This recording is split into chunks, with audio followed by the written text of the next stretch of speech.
So this morning we've been here with them and they've had their coffee meetings. So they've been having the traditional Ethiopian coffee, and they meet once a week and sometimes in the rainy season less often to talk about their work. They're actually supervisors, and they come and meet with the health extension workers to talk about what they've been doing and the problems that they've been seeing.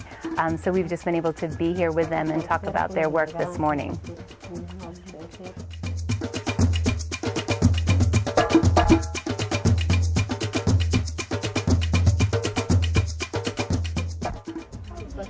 World Vision has a global approach to supporting community health workers called timed and targeted counseling.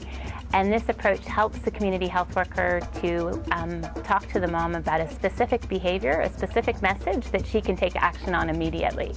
And while we've been here, the women have talked about one of the challenges they have is the difficulty of convincing moms to change their behavior. So we're really excited about timed and targeted counseling being used in Ethiopia to help these community health workers, to help the moms make changes that will help their children.